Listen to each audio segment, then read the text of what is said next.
fuck it. What's the matter? Oh, no. Hey, wait a minute. The doctor says it looks much worse than it really is. Yeah, sure, you all say the same thing. The kid fell down the steps. Don't you have anything better to say than that? It's true. But I don't have to justify myself to you. You don't have any Hundo right fucking- percento, man. That should not even be a problem. You hit the kid. Yeah, I kindergarten hit you, cop. bastard. Kindergarten cop, man. Filmed down in Astoria. Did you know that? No, In Oregon. Yeah. no way. Yeah. Yo, bro, I just now got to a whole new level with this movie. Nah, I never knew that. Yeah, same with the Goonies. Yeah, I knew that one. That one was. Yeah, it was filmed in Astoria.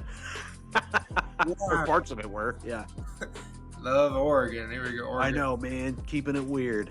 So, what's your thoughts on that one? Like that clip when he just walks out and he just punches him, like because he knew damn well what that was. Right, like he could read the situation and see what happens. Sometimes it's not always that clean, and especially with kids, right? Because you know they want to be, they trust us, and we can twist that trust into weird things, you know, or when it becomes abusive, or you know, you want to trust your teacher, but maybe your teacher's not that great, or in this instance, maybe the teacher's like the only real advocate that you have, because obviously both those parents are, you know, unfit for what's happening.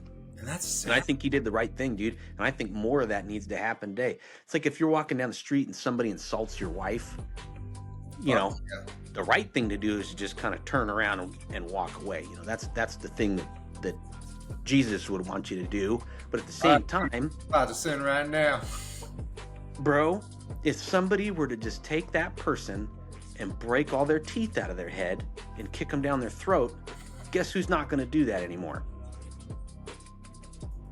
less harsh. Let's look at ancient times, man. You steal something, they cut your hand off. And then everybody knows that guy stole. Or they'd put a mark on you, like pirates. You know, pirates a long time ago, then when they'd do something bad, they'd get a black spot. Did you know that's where that originated from? No. It was pirate culture. They'd put a black spot on him. And then that guy was like bad juju. Really? Yeah. That's kind of like interesting though, because like just so many people don't have. I see all the time, like I'll be in line, and I like your analogy with the whole turn back when somebody disrespects their wife, because I've been in lines before where somebody either cuts line, does something wrong, talks to somebody disrespectfully, and you're like, why? And why can't there's no need for that. Yeah, there's no need for that. Kids should be able to trust you, and I think even so much as going into the aspect of joining the service, like it's kind of like when you join the service, you have this idea of everything's green, and then you go there and you're like, it's not all green. It's not all. It was not dead all as a doornail, dude. That grass was fake and dead. Yeah.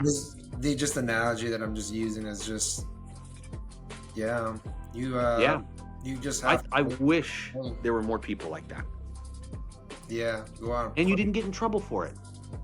That's true. You know what I mean? Like, you know, nowadays, if that happened in Washington, they'd protect the dude that got punched. Like, well, you can't hit that guy for hitting his kids. That's not your right. You know, how about we put him in the cell with the Green River Killer at the prison up there on the island? Yeah. That's a good point. Yeah. How about we lobotomize that dude, make him pick fruit for the rest of his life? Just stand up and just do it. You're a robot now. Yeah. Yeah, dude, I love that. I love that movie. I love that reaction, and I really wish that type of masculinity would come back. It needs to. It needs to, dude. It needs to. Man, that kind of reminds me of like, so we took Milo and we took the kids out of school for like 10 days so we can go to Disney. And I forgot, because we have like 4 different schools. We have 2 different youth centers, 2 different schools. Like kids go to different schools and different daycares. Like there's 4 schools altogether that I have to keep track of. Yeah. And I didn't notify Milo's school. So we're on vacation like 4 days in, and they're like, no, probably about 6 days in, 7 days in. And we're doing a welfare check. Like, where's Milo at? And I'm like, oh my gosh, I am so sorry. He's with me. We're in Florida. And I kind of just left it at that. And they were like, And they're like, you can't be doing that. I was like, well, we're on a trip with his. He's my kid. I was like, well, we're with my old high school teacher, which is like my grandpa that I never had. Yeah. And they're like 85, and we're at Disney World with them. And we're like, we're not going to miss this opportunity. They're 85. You never know if you're going to have an 86. So we went there, and here's what I'm trying to get at. It's really interesting because like they got me the truancy letter. They were like, I was like, the dude's in TK. I think he's not even in kindergarten yet. What is he missing out on? And so like I even got mad and I called the school up. I was like, what is he missing out that's so important that he couldn't go on a vacation trip with his like 85-year-old grandpa? Nothing. So not a thing. So with Lailani's school, I had a meeting with the principal. They had to do a whole official meeting. And that's the one that I actually remembered to do. And I was like, oh, dang, I got to set up the meeting and just like, if we can have a take home school packet or how should we do this? And the principal was like, she understood. She actually understood completely and she helped me align it. But this other school, they were just like vicious and like, well, you know, your kid's part of the system. I was like, you know, I'm the parent. Yeah. Let me be the parent. Exactly. I'll go to court any day just to be like, you're not my kid's parent. Well, here's part of like the rot that is society, right? Is that we have allowed the government and other people to now make the decisions for our kids.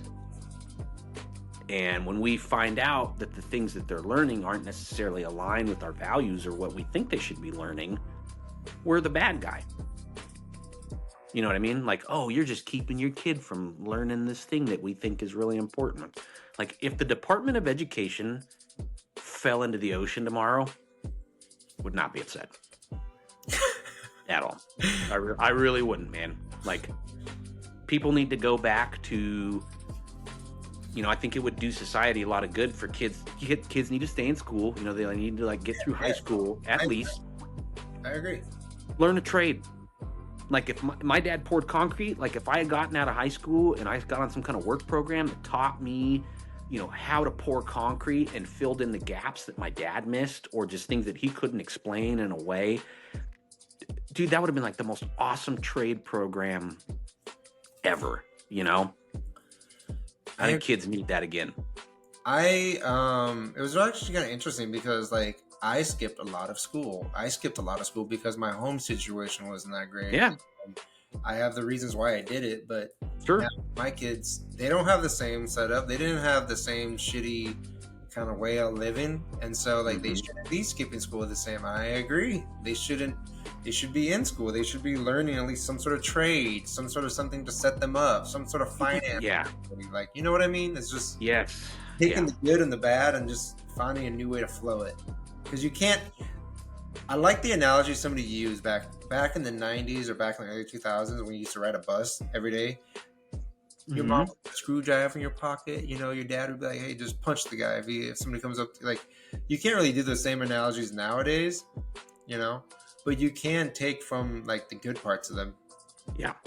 I do tell Wally, you know, he occasionally has problems with kids at school. And it's just because he's so nice. He's just a really generous, sweet soul. You know, he's just a nice kid.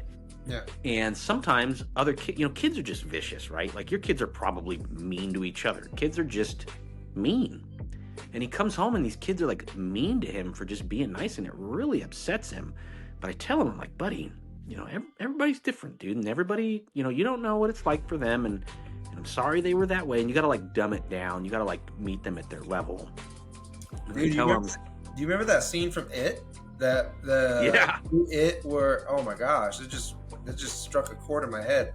The bully that was being bullied by his own dad and he shot his dad. And you're like, whoa. You never know. You never know, man. Yeah. But I tell him, like, dude, if somebody pushes you or somebody hits you, like I've told him, like, this is the thing that you do to end the fight before it even starts. Like throat chop, you know, nut punch. You know, I just tell him, like, there's no such thing as a fair fight. Like, you finish it as quickly as possible. I don't care if you get in trouble for it either. That's totally fine. Like, dude, we'll go out and get ice cream if you get suspended, you know? Yeah. I think at that point, just reinforcing the whole like knowing when to like control your anger, because you see Yeah. a lot of times where like it goes a little too far. Like you like, Yes. Kids. Yeah. like I snipped. I didn't snip the rest of it, but like when he was winding, he was about to wind back and punch him again, and then he just held himself back, and you're like, you know, learning how to teach the kid also to just be like, you get Control. one, yeah, control your anger. Like, Yeah. you didn't do a bad thing by punching the guy, but then don't go obsessive, because then at that point you're like, oh, okay, yeah. And you see that a lot today. Yeah. You don't want to fly off the handle, but at the same time, you don't want to be so logical that you're a Mental, Vulcan. keep calm. Like, Keep learn- calm. Yeah. Oh, Yeah, man, you read stories, you know, you read memoirs about soldiers or you know, special forces guys, and a lot of them, you know, they all talk about the same thing. It's like staying calm under fire is normally what is like the winning tactic. If you're able to think through like an extreme situation like a fight or something like that and able to keep your cool, you're going to be able to think better, and you're going to be able to outwit the person that is probably just working off pure emotion, you know, and doesn't really have a plan and is, yeah, yep, exactly. Yeah. Kids, man, clowns.